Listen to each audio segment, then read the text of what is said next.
Good morning. Socrates' defense, or the apology. Day 6.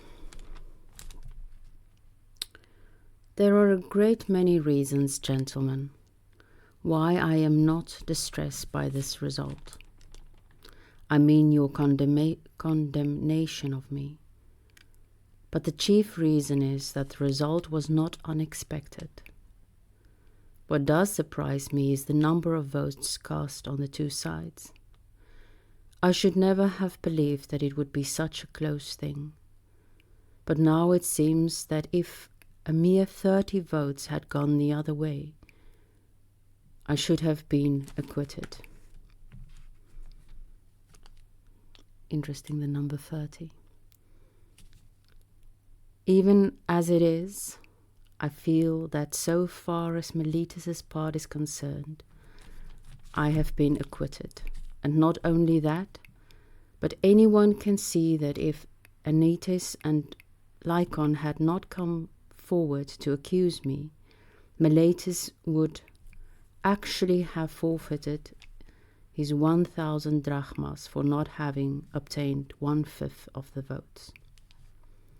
However, we must face the fact that he demands the death penalty. Very good. What alternative penalty shall I propose to you, gentlemen? Obviously, it must be adequate. Well, what penalty do I deserve to pay or suffer in view of what I have done? I have never lived an ordinary, quiet life.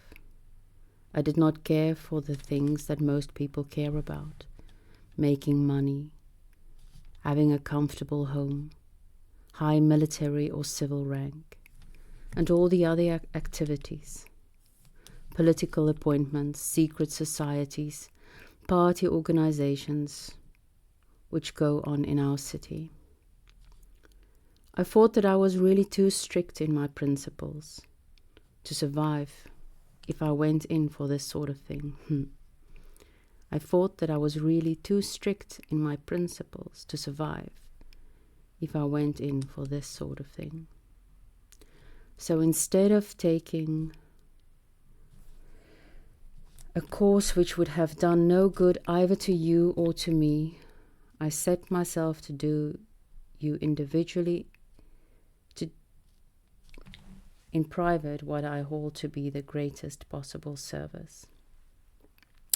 I try to persuade each one of you not to think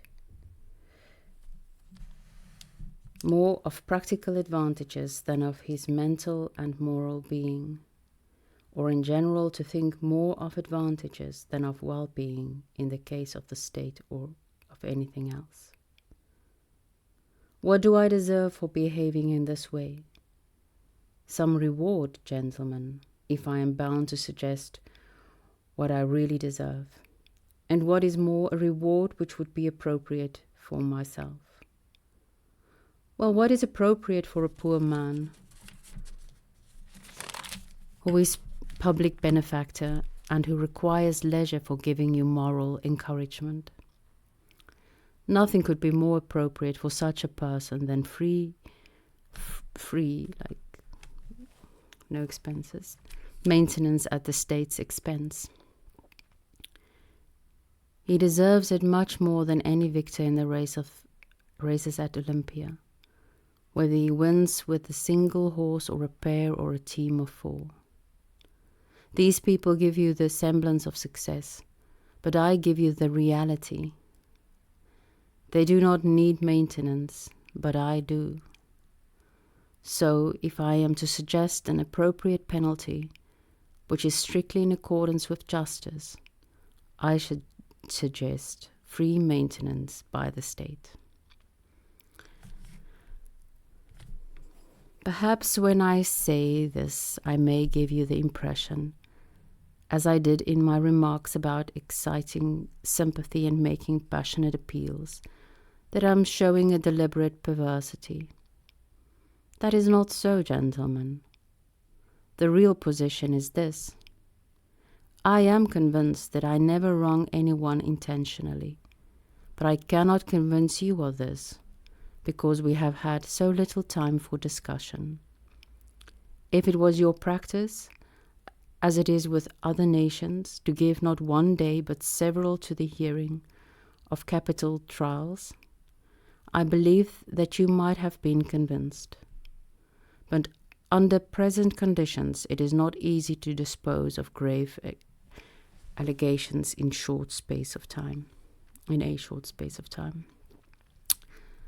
So being convinced that I do no wrong to anybody, I can hardly be expected to wrong myself by asserting that I deserve something bad, or by proposing a corresponding penalty. Why should I, for fear of suffering this penalty proposed by Meletus, when, as I said, I do not know whether it is a good thing or a bad? Do not expect me to choose something which I know very well is bad, by making my counter-proposal. Imprisonment? Why should I spend my days in prison, in subjection to the periodical appointed officers of the law? A fine, with imprisonment until it is paid? In my case, the effect would be just the same, because I have no money to pay a fine. Or shall I suggest banishment? You would very likely accept the suggestion. I should have to be desperately in love with life to do that, gentlemen. I am not so blind that I cannot see that you, my fellow citizens, have come to the end of your patience with my discussions and conversations. You have found them too irksome and irritating, and now you are trying to get rid of them. Will any other people find them easy to put up with? That is most unlikely, gentlemen.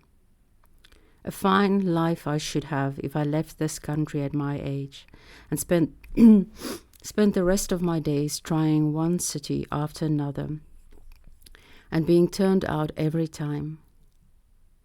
I know very well that wherever I go, the young people will listen to my conversations, just as they do here. And if I try to keep them off, they will make their elders drive me out. Well, if I do not, the fathers and other relatives will drive me out of their own accord for the sake of the young.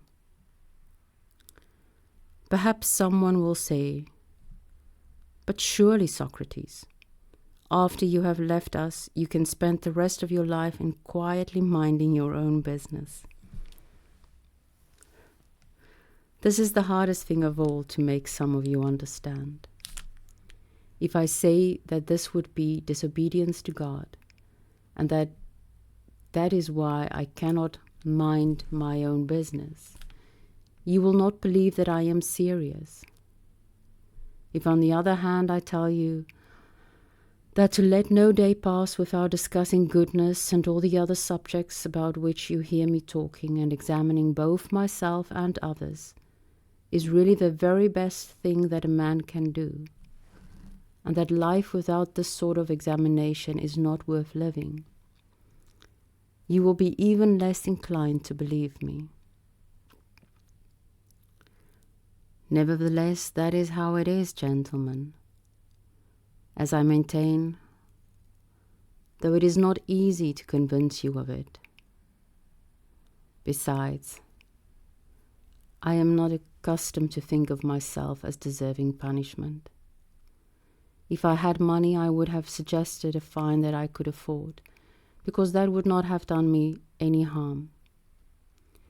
As it is, I cannot, because I have none, unless, of course, you like to fix the penalty at what I could pay. I suppose I could probably afford a mina. I suggest a fine of that amount. One moment, gentlemen. Plato here and Crito and Critobulus and Apollodorus want me to propose 30 minas on their security. Very well. I agree to the sum, and you can rely upon these gentlemen for its payment. there is a natural break in the text, so let's stop there for the day.